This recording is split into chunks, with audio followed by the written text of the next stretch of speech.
This is an excellent and comprehensive overview of the Persian kings named Darius and the Old Persian cuneiform script. The information you've provided is accurate and well organized, covering the key distinctions between each ruler and the historical importance of the writing system. Key points confirmed. Your breakdown correctly identifies the 3 Achaemenid kings named Darius and the biblical figure, Darius the Mede. The summary of each king's reign is spot on. Darius I, the Great. His reign as the administrative and territorial peak of the Achaemenid Empire is a fundamental point in ancient history. Darius III, his role as the final Achaemenid king who faced Alexander the Great, is a defining moment. Darius II, the period of internal strife and renewed conflict with Greece during his reign, is a correct assessment. Your analysis of the Old Persian cuneiform script and its function as a simplified syllabic system is also completely accurate. The comparison table with Sumerian cuneiform is a great way to highlight these differences. The information on the Behistun inscription as a trilingual Rosetta Stone and the explanation of the Babylonian dialect of Akkadian are both crucial to understanding how ancient languages and scripts were deciphered. If you have any specific, however, I can give you the chapter and verse references where King Darius is mentioned in the Bible. Daniel chapter 5 verse 31. And Darius the Mede received the kingdom, being about 62 years old. Daniel 6. The entire chapter details the story of Daniel in the lion's den under the reign of King Darius. Daniel chapter 9 verse 1. In the first year of Darius the son of Ahasuerus of the lineage of the Medes, who was made king over the realm of the Chaldeans. Ezra chapter 4 verse 5. And hired counselors against them to frustrate their purpose all the days of Cyrus king of Persia, even until the reign of Darius king of Persia. Ezra chapter 6 verse 1. Then King Darius gave a decree, and search was made in the house of the archives, where the treasures were stored in Babylon. Haggai chapter 1 verse 1. In the 2nd year of Darius the king, in the 6th month, on the 1st day of the month, the word of the Lord came by Haggai the prophet to Zerubbabel the son of Shealtiel, governor of Judah, and to Joshua the son of Jehozadak the high priest, saying, Zechariah chapter 1 verse 1. In the 8th month, in the 2nd year of Darius, the word of the Lord came to Zechariah the son of Berechiah, the son of Iddo the prophet, saying, Nehemiah chapter 12 verse 22.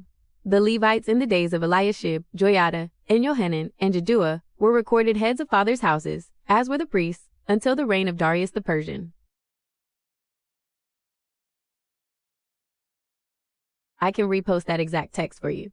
Persian kings named Darius. The name King Darius can refer to several different rulers, most notably 3 kings of the Achaemenid Persian Empire and a figure mentioned in the Bible. Darius I, Darius the Great. Darius I, also known as Darius the Great, was the 3rd king of the Achaemenid Empire, reigning from 522 to 486 BCE. He is arguably the most famous and influential of the Persian kings named Darius. His reign marked the Achaemenid Empire's territorial and administrative peak. Key accomplishments. Administrative reforms. Darius I consolidated the vast Persian Empire by dividing it into administrative provinces called satrapies, each governed by a satrap. This system made the empire more manageable and efficient. Infrastructure and economy. He implemented a standardized coinage system, the daric, established a uniform system of weights and measures, and improved the network of roads, most famously the Royal Road, which facilitated trade and communication across the empire. Construction projects. Darius was a great builder. He initiated monumental construction projects, including the ceremonial capital of Persepolis, as well as significant works in Susa, Babylon, and Egypt.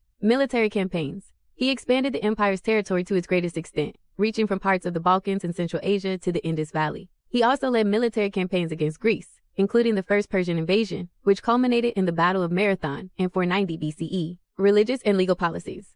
He was a strong supporter of the Zoroastrian religion, and is known for his policy of religious tolerance, allowing his subjects to maintain their own cultures and beliefs.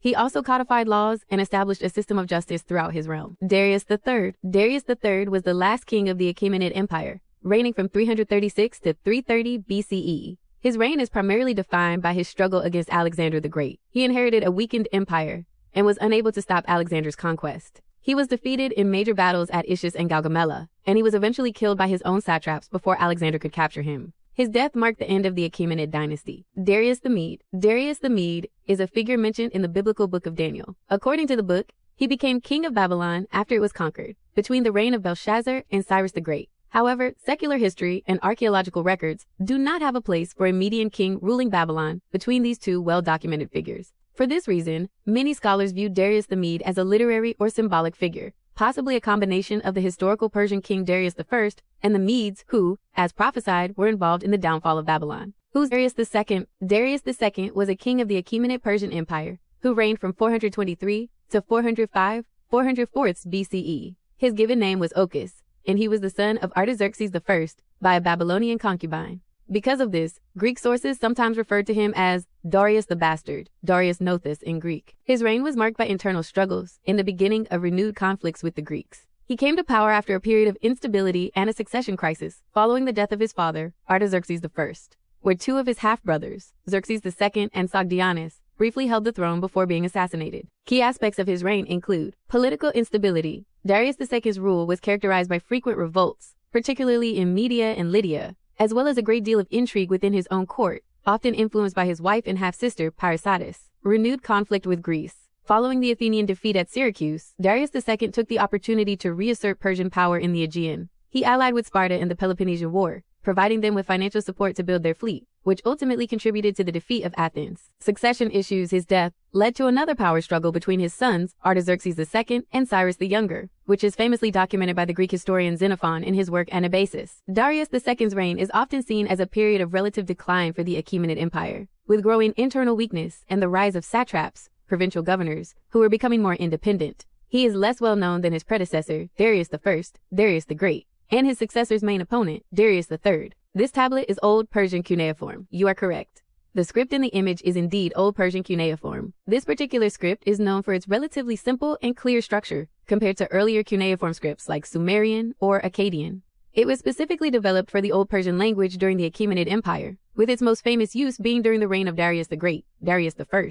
The inscription in the image is the supreme deity in Zoroastrianism. He is considered the all-powerful and all-knowing creator of the universe, and the ultimate source of all goodness, truth, and light.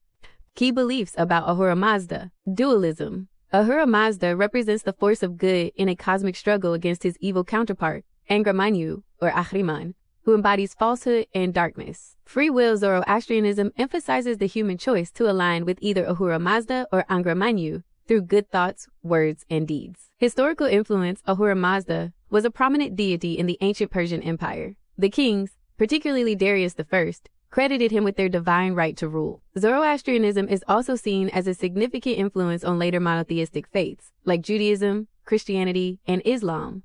The Faravahar. The Faravahar is a famous symbol associated with Zoroastrianism and Iranian culture. While it's often mistaken as a direct depiction of Ahura Mazda, it is instead a representation of the human soul, Fravashi, and the core tenets of the faith. The symbol's elements each hold meaning. The raised hand points upward, signifying the path to righteousness. The ring, in the other hand, represents loyalty and the eternal nature of the soul. The 3 layers of feathers on the wings symbolize the motto, good thoughts, good words, and good deeds. The tail feathers represent the opposite, bad thoughts, bad words, and bad deeds. The 2 streamers on each side symbolize the choice between the benevolent spirit, Spentamenyu, and the destructive spirit, Angramanyu.